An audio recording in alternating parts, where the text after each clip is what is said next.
Salut les alcoolos. J'ai perdu mon emploi à parfumerie. C'est pas la première fois que je me fais renvoyer d'une job, mais c'est la première fois que c'est à cause de l'alcool. Jusqu'à date, j'avais toujours réussi à garder le travail et l'alcool dans des sphères complètement séparées. Si ça goûte bon, ça sent bon.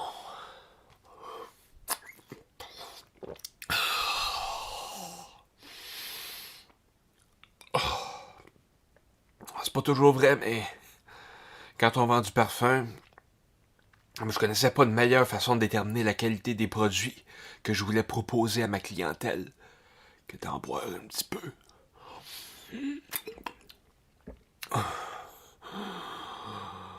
suis pas grave non plus. Je me suis pas mis à boire du parfum devant tout le monde, mais c'était mon petit secret à moi, puis à faire des parfums. Ça m'a jamais empêché de faire mon travail, jusqu'à tout récemment.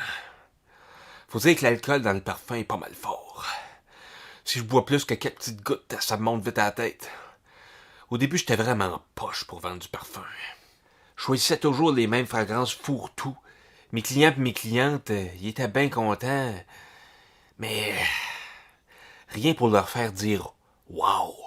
Puis des vendeurs qui savent dénicher le facteur « wow » en parfumerie, c'est très en demande. À un moment donné, j'étais dans l'arrière-boutique en train de jouer avec une vieille bouteille d'un Narciso Rodriguez collection musc intense pour femmes.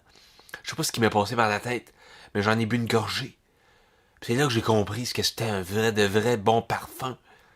Des nosques de musc tactile, de musc solaire, une essence vraiment de la féminité par des tons floraux allant du miel jusqu'à la fleur de pommier. Rien de tout ça, je pouvais le sentir. Mais j'y goûtais. Puis à partir de là, je pouvais vraiment faire des propositions audacieuses. J'ai développé un facteur wow comme Jocelyne, ma patronne, n'en avait jamais vu en 30 ans de carrière. J'ai goûté à tous des parfums de la boutique.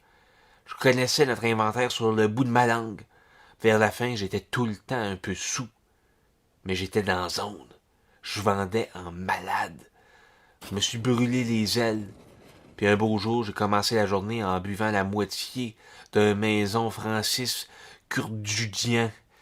J'ai fait 4-5 ventes dans l'avant-midi, mais la tête s'est mise à me tourner. Puis je me suis effondré sur le présentoir en vitre. Tout ce que j'avais à portée de main, c'était un Yves Saint-Laurent cheap.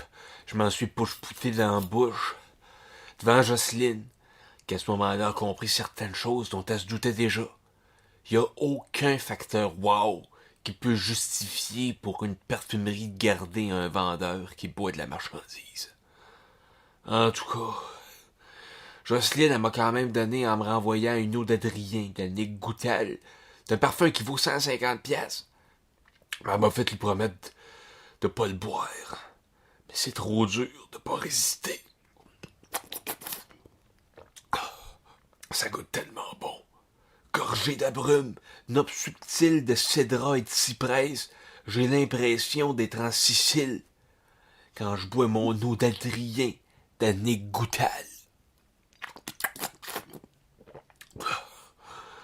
Ah, juste une petite gorgée, là. Je vais la savourer longtemps.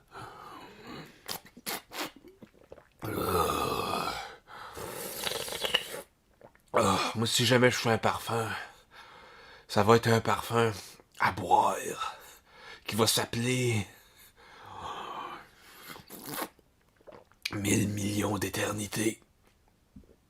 Puis ce parfum-là va goûter la carcasse d'un pauvre niaiseux qui a bu tous les parfums du monde.